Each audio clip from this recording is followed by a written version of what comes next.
Welcome to Jamaica Magazine. Inside today's show, this fiscal year, multi-million-dollar projects will be rolled out in communities across Jamaica by the local government ministry. Plus, it's Global Road Safety Week. We talk caring for the elderly on the road. I'm Adrian Atkins, and the news comes your way right after this message.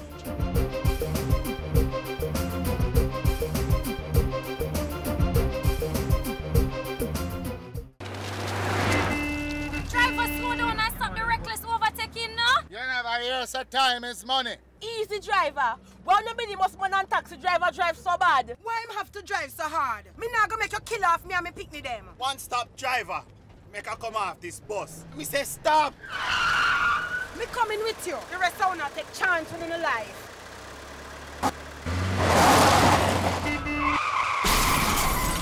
Lord of mercy. That could have been us. And look how we want the money. Passengers, your safety is in your hands. Say one-stop driver and get off if the driver is speeding, overtaking recklessly, and not obeying the rules of the road. Don't give away your life. It is too precious.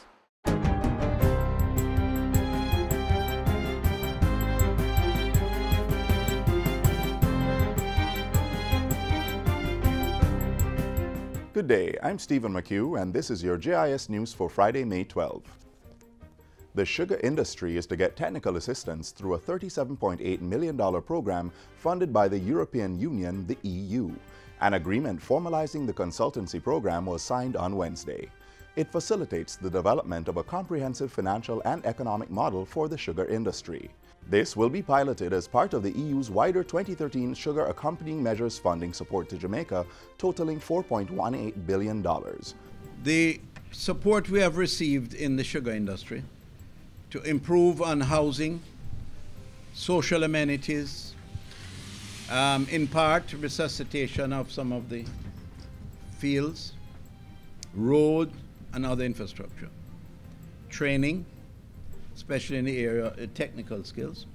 Very, very helpful.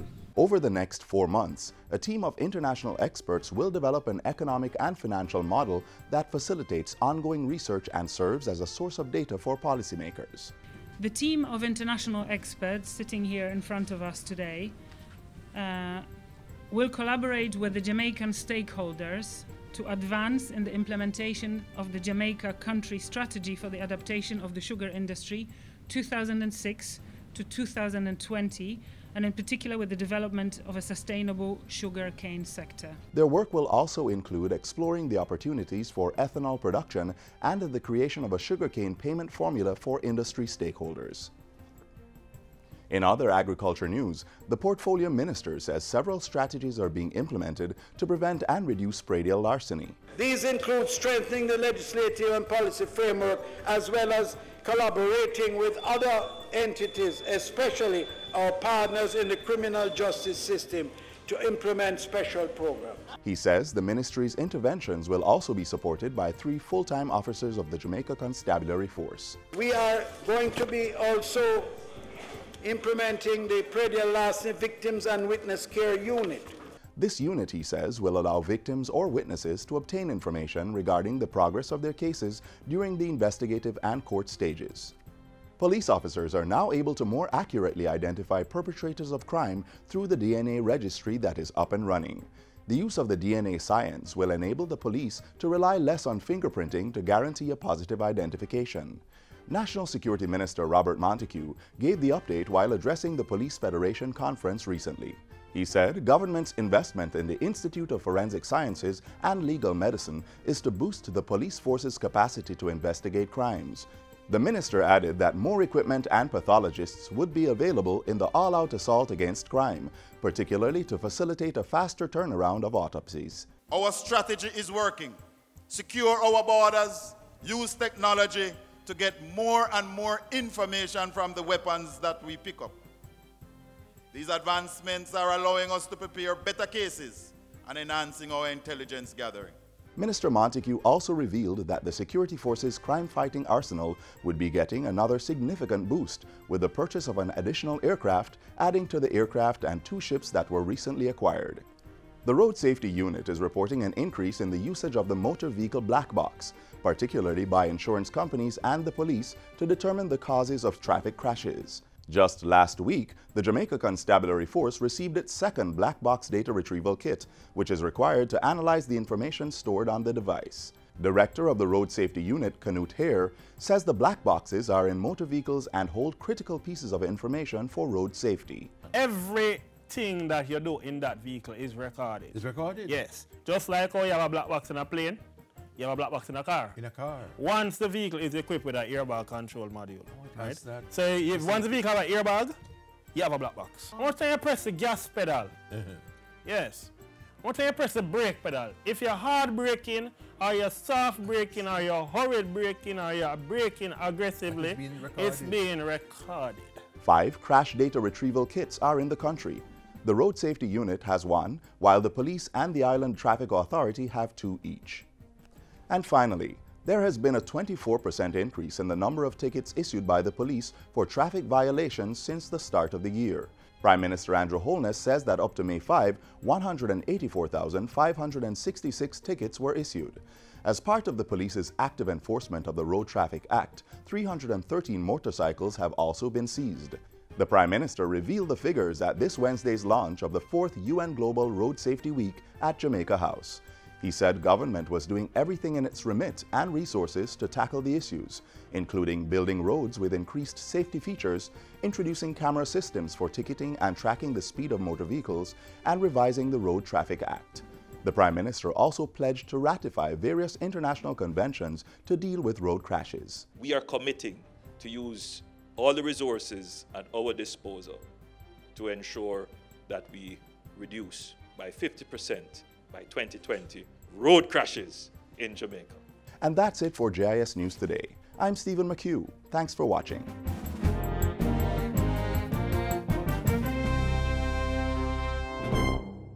Get legal advice for free. Yes, free! From the Mobile Justice Unit. The Mobile Justice Unit makes scheduled stops in towns across the country, and the unit is open for stops at community meetings and school expos. Get free consultation on matters to do with land, immigration, divorce, job redundancy or termination, custody and maintenance. The Mobile Justice Unit, providing access to timely justice outcomes. To request a visit, contact the Legal Aid Council, 131 Tower Street, downtown Kingston, or call them at 922-3761. During the recent sectoral presentations in Parliament, Local Government Minister Desmond McKenzie outlined major plans to improve living standards in communities. See now how these projects will be delivered. A multi-million-dollar social protection program, improving the capacity of local authorities through education, upgrading crucial facilities, the Ministry of Local Government and Community Development, transforming communities for economic and social growth.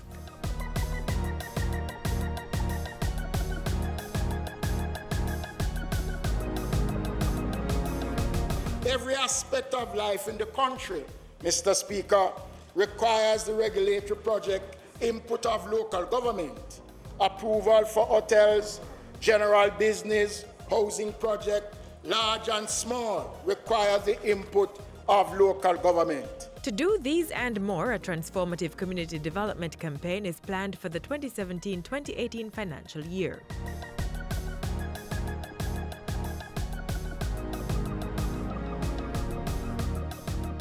$515 million will be made available to provide social assistance through municipal corporations.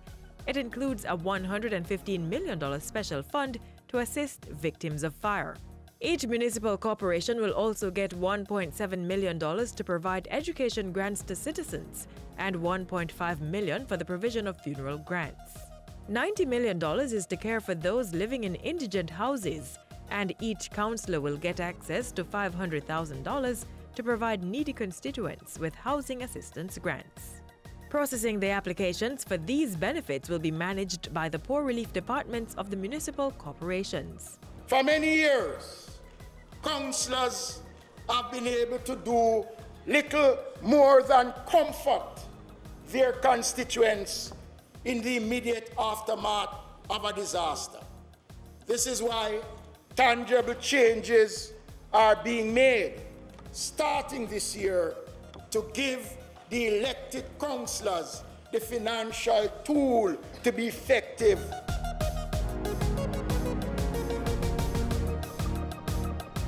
$90 million will be spent to construct a new Portmore Municipal Council building.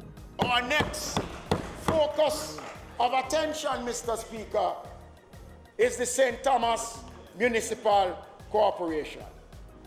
We have already started the design on that facility, Mr. Speaker. 5 markets across the island will be improved this fiscal year at a cost of $75 million.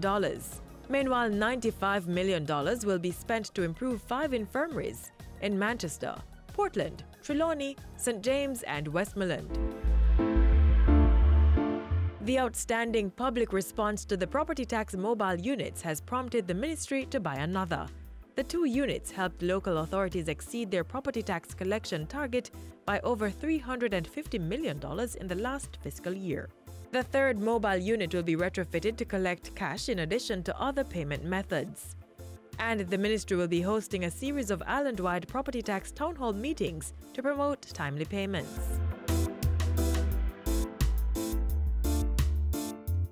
A total of $350 million is now available in the country's National Disaster Fund to respond to hurricanes, floods and other major incidents. We'll be working to ensure, along with the Ministry of Finance, that we increase the amount that is held in reserve. In the meantime, the country's hurricane preparation and response mechanisms will be reviewed. It will include the rationalization of shelter management and operations. Major tasks are to be completed this year by the Office of Disaster Preparedness and Emergency Management, OPM. Among the initiatives is the implementation of the Improvement in Emergency Communication for Jamaica project. This project will review and improve communication systems used in times of disaster.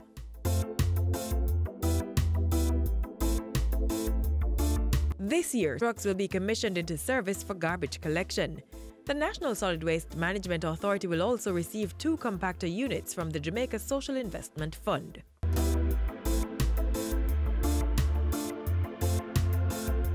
To improve its capacity, the Fire Brigade is set to receive 4 pumper trucks and 2 water tankers at a cost of $173 million. Construction should also begin on the Montego Bay Fire Station, while designs for the Port Maria and Yallas Fire Stations will be completed. The ministry is working with the Management Institute for National Development MIND to develop a 2-year program of study on local government. The program will be offered to all local government personnel, starting with staff from the St. Thomas, Portmore, Kingston and St. Andrew and St. Catherine municipal corporations. This project is intended to develop local government to its full potential, to create lasting institutional memory. The Ministry of Local Government and Community Development is on a path of transformation. New ideas are being developed and implemented to improve people's lives in a real sense.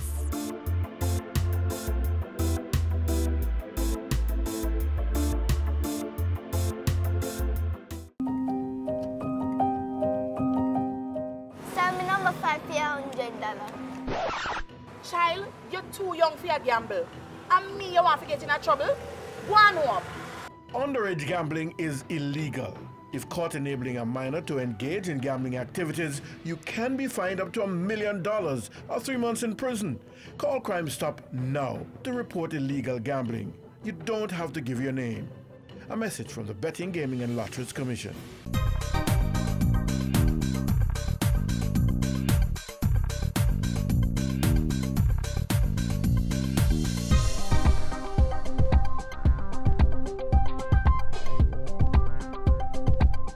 Each day, 3,000 children are killed or injured all around the world on our roads. This number is scary, it's deeply shocking, and I think we're all in agreement that it's completely unacceptable. The scale of this crisis is bad enough, but what I find more even shocking is how little is being done to prevent it. We have the solutions, but too often they're not being put in place so that we can avoid this unnecessary pain. The actions we need to save lives are simple. We need safe crossings for children going to school. We need sidewalks to separate the pedestrians and the vulnerable from vehicles. We need enforcement against drink driving, and we need serious action on speed. Speed kills. What we are faced with is a man-made epidemic, and although we have the vaccine or the solutions, we're just not using them. So can you imagine letting your children be faced with an illness or death and simply not doing anything? Because that's exactly what we're doing by not taking action. In failing to use the low-speed vaccine around our schools, we are failing our children. Our children are relying on us to make these correctional changes, and after all, they are the ones whose lives are at stake here. Our children are in crisis, and we don't need to search too hard for what needs to be done. The answer is quite simple, because we already know that speed kills. Our children, as pure and vulnerable as they are, should never have to face traffic at more than 30 kilometers an hour when they walk to school. A speed faster than 30 kilometers an hour is a death sentence. So for the sake of our children, today we're saying low speeds are non-negotiable.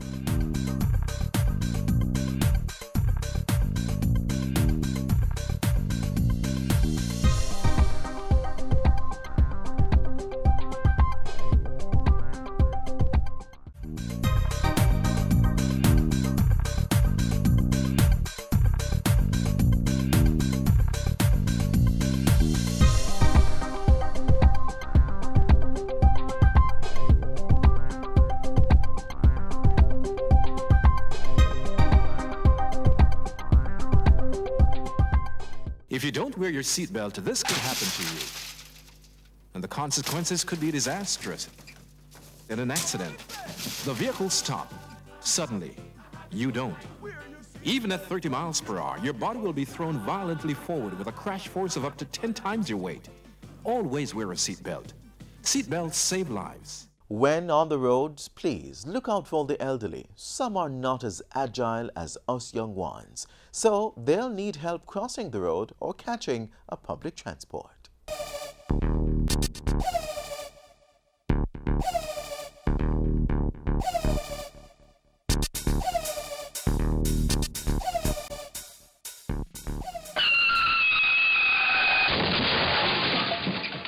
If two individuals, one aged 25 years and the other 65, were involved in this crash, which is more likely to be seriously injured? Here's another scenario. Of two pedestrians, one aged 30 years and the other 75, which is more likely to be hit down while crossing the road?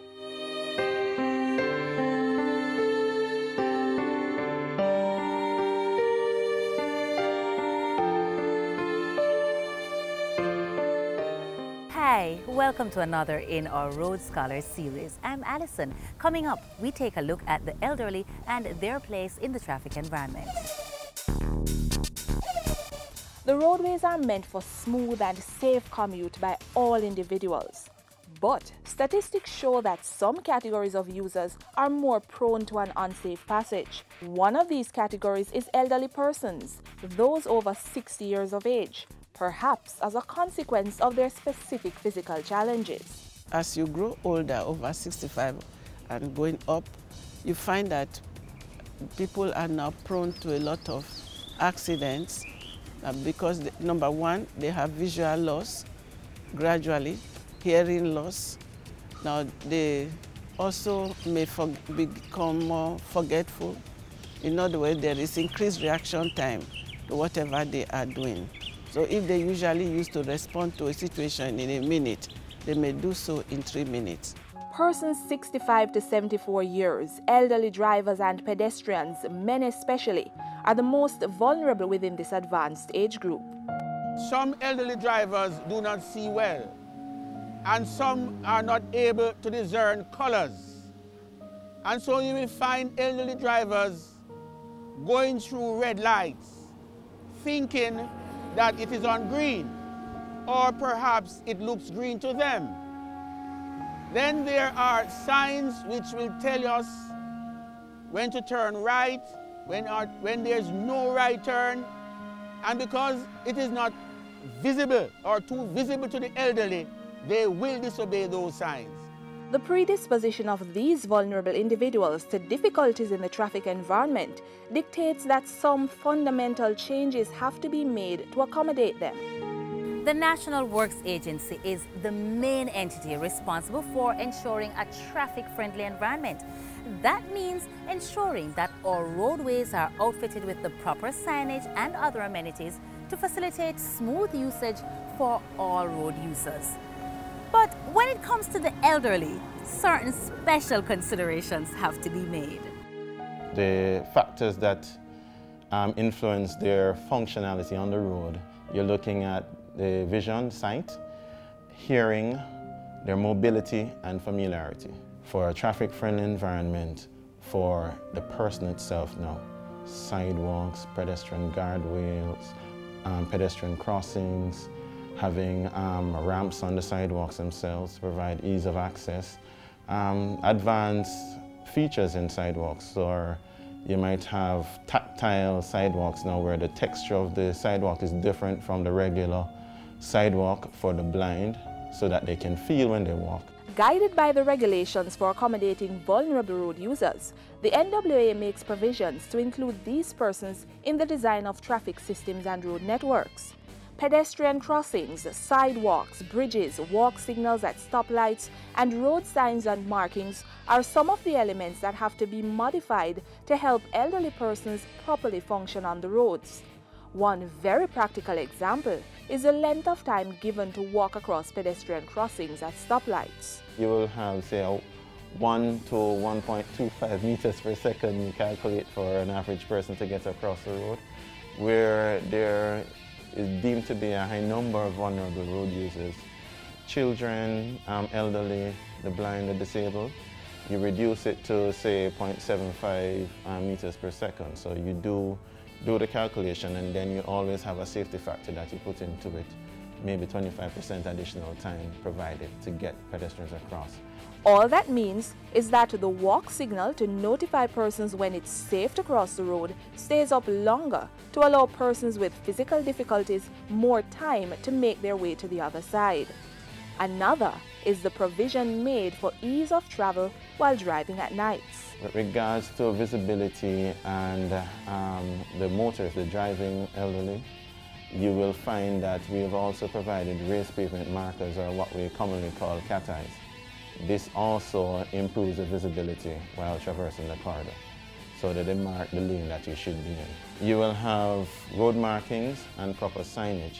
Now, with regards to signage, we have, maybe in the last 5 years, increased the standard which we use to measure the reflectivity of signs.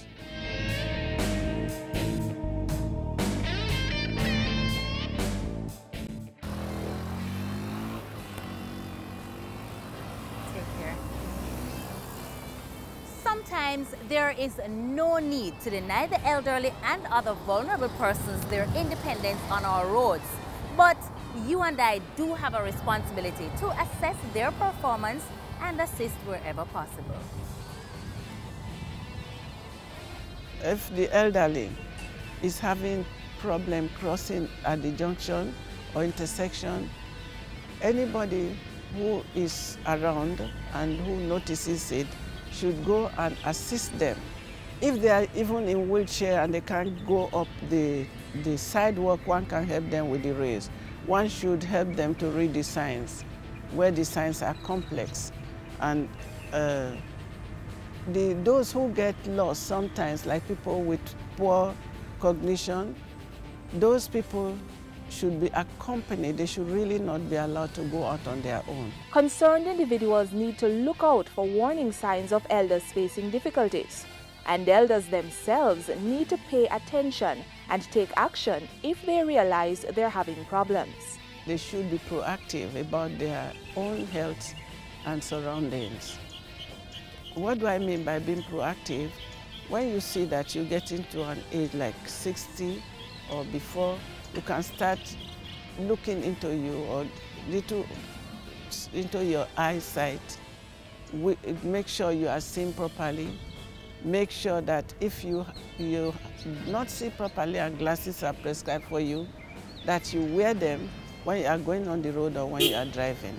Being proactive also includes speaking with a doctor about possible side effects of medications being taken and how they may affect functionality, getting adequate sleep, having your hearing and other reflexes checked, and cutting down on driving if you feel uncomfortable doing so. If you can avoid driving at night, do not drive at night. Get someone to drive you. If you are not comfortable driving in the city, again, get someone to drive you. Do not drive long distances if you think you're going to be tired. Get someone to do that for you. However, if you have to drive long distances, take for instance, from Kingston to Montego Bay, make sure that you have some stops where you can get some rest. Also, they should remember that they must follow all rules of the road, including wearing seatbelts and helmets. For the elderly, being able to drive or walk to their destination by themselves represents their independence.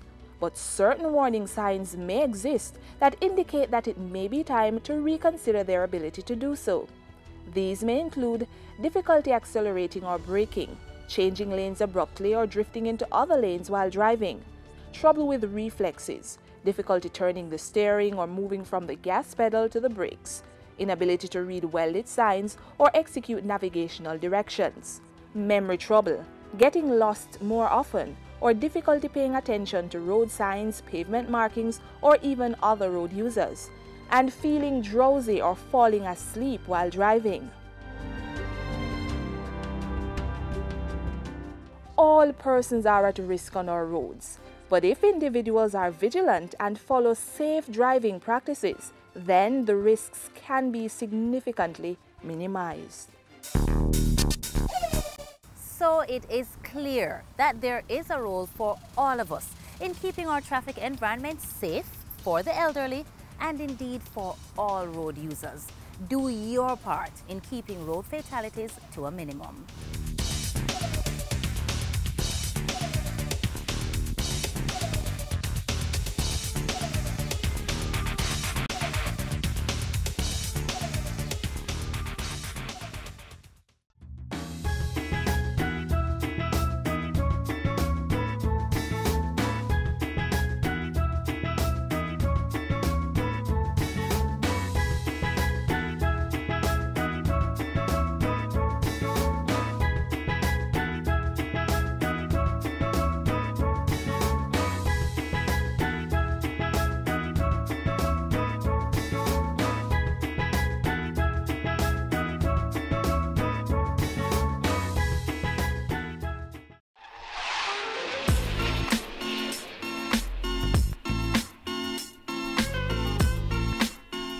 This is where we close the pages for today's show. Remember, the information continues to flow on our social media pages. We are on Facebook, Twitter, and Instagram. You may also visit our webpage, jis.gov.jm, or our YouTube channel. Feel free to download our app from the Google Play Store. I'm Adrian Atkinson. Have yourselves a great weekend.